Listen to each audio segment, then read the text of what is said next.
ബഹുമാനപ്പെട്ട അധ്യക്ഷന്മാർ, കർത്തൃദാസന്മാർ, ഇവിടെ കൂടി വന്നിരിക്കുന്ന എല്ലാ PYP സഹോദരി സമാജം, സൺഡേ സ്കൂൾ, അങ്ങനെ ഇവിടെ എല്ലാ ദൈവമക്കളും കർത്താവായ യേശുക്രിസ്തുവിന്റെ നാമത്തിൽ എൻ്റെ സ്നേഹവന്ദനം. ഞാൻ ആദ്യമായിട്ടാണ് ഇത്രയൊരു വലിയ വേദിയിൽ ദൈവത്തിന് വചനമായി നിൽക്കുന്നത്. എന്തെങ്കിലും തെറ്റുകുറ്റങ്ങൾ വരികയാണെങ്കിൽ സാധനം എന്നോട് ക്ഷമിക്കുകയും എന്നോട് തന്നെ അത് ക്ലിയർ ചെയ്യുകയും ചെയ്യണമെന്ന് ആദ്യമായി അഭ്യർത്ഥിക്കുന്നു. ഇന്നത്തെ ചിന്തയ്ക്കായി ഒരു വാക്യം വായിക്കാൻ ആഗ്രഹിക്കുന്നു. ഫിലിപ്പിയർക്ക് എഴുതിയ ലേഖനം 2-ാം അധ്യായം അതിൻ്റെ 5 മുതൽ 8 വരെയുള്ള വാക്യം.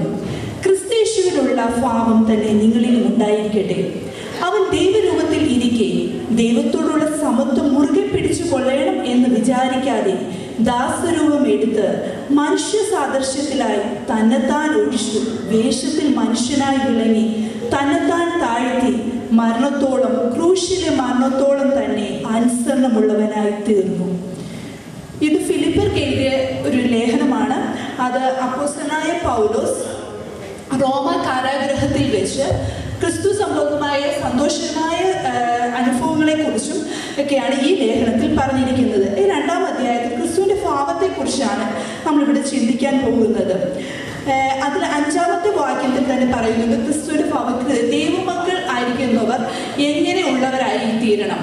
അത് നമ്മളെ ദൈവമക്കൾ എന്നറിയപ്പെടുന്ന നമ്മൾ മറ്റുള്ളവർ കാണുമ്പോൾ ക്രിസ്തുവിൻ്റെ ഭാവം നമ്മളിൽ കൂടെ അവരിൽ വെളിപ്പെടേണ്ടത് അത്യാവശ്യമാണ്.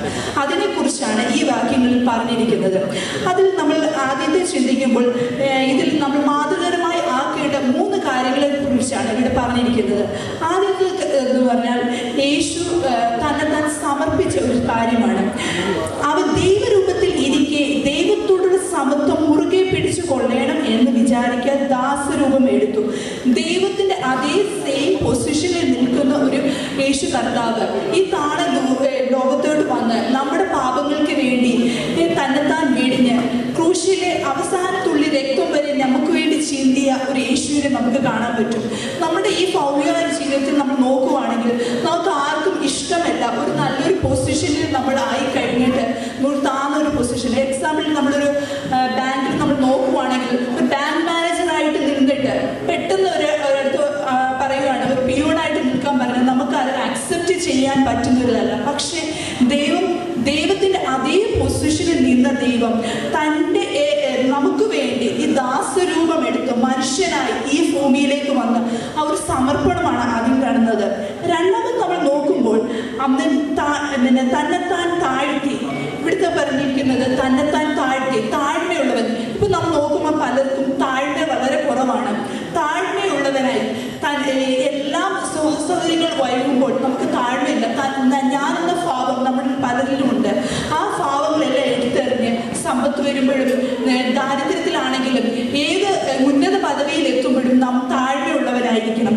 മൂന്നാമതായി ഇവിടെ പറയുന്നത് അനുസരണമുള്ളവനായിട്ട് വേഷത്തിൽ മനുഷ്യനായി തന്നെത്താൻ താഴ്ത്തി മരണത്തോളം, ക്രൂശിലെ മരണത്തോളം യേശു കർത്താവ് അനുസരണമുള്ളവനായിരുന്നു. അതാണ് യേശുവിൻ്റെ അവസാന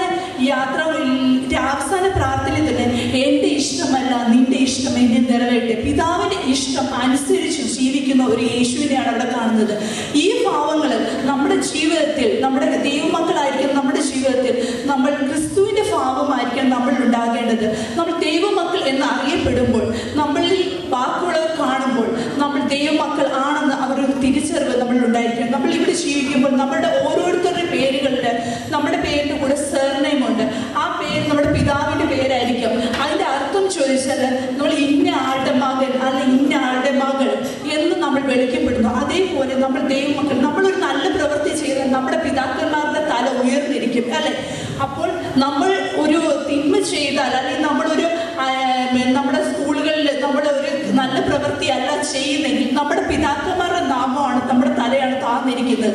അങ്ങനെ ഈ ഭൂമിയിൽ നമ്മൾക്കൊരു പേരുണ്ടാവുമ്പോൾ, അങ്ങനെ ഉണ്ടെങ്കിൽ നമ്മൾ ലൗകികമായി ഈ ലോകത്ത് ജീവിക്കുമ്പോൾ നമ്മൾ ദൈവമക്കൾ എന്ന് അറിയപ്പെടുമ്പോൾ നമ്മൾ എങ്ങനെയുള്ളവരായിരിക്കും, നമ്മളെ ബാക്കിയുള്ളവർ കാണുമ്പോൾ എങ്ങനെയായിരിക്കും. ഞാൻ പല ഇതിൽ കണ്ടിട്ടുണ്ട്.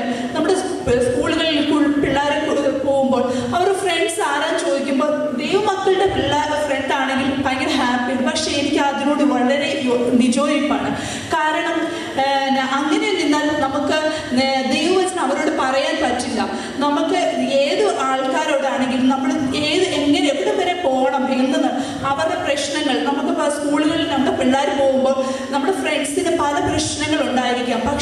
നമ്മൾ നല്ലൊരു ഫ്രണ്ട്ഷിപ്പായി അവരോട് നല്ലോണം ഇരിക്കുകയാണ്. അവർ നമ്മൾ ഷെയർ ചെയ്യും അവരുടെ പ്രശ്നങ്ങൾ, നമുക്ക് അവരോട് പറയാം. നമുക്ക് അങ്ങനെ പറയാൻ വേണ്ടി നമ്മുടെ പേരൻസ് നമ്മുടെ പിള്ളേരോട് നമ്മുടെ ടെസ്റ്റിമണീസ് അവരോട് ഷെയർ ചെയ്യണം. അതാണ് നമ്മുടെ പേരൻസ് ചെയ്യേണ്ടത്. നമ്മുടെ പേരൻസ് എങ്ങനെയാണെങ്കിൽ ക്രിസ്തുവിനെ കണ്ടുപിട്ടുന്ന മിക്ക കുട്ടികൾക്കും അറിയത്തില്ല. നമ്മൾ ചർച്ചിൽ പോകുന്നതുകൊണ്ട് നമ്മുടെ പിള്ളേർ ചർച്ചിൽ വരുന്നു എന്ന് മാത്രമാണ് ഇപ്പോഴത്തെ ജനറേഷനിൽ കാണുന്നത്. പക്ഷേ നമ്മളെങ്ങനെയാണ് ക്രിസ്തുവിനെ കണ്ടുപിട്ടിയെന്ന് അറിയത്തില്ല. നമ്മുടെ പിതാക്കന്മാരെ നമ്മൾ നോക്കുമ്പോൾ പാപിയായിരുന്ന നമ്മുടെ പിതാക്കന്മാരായിരിക്കാം.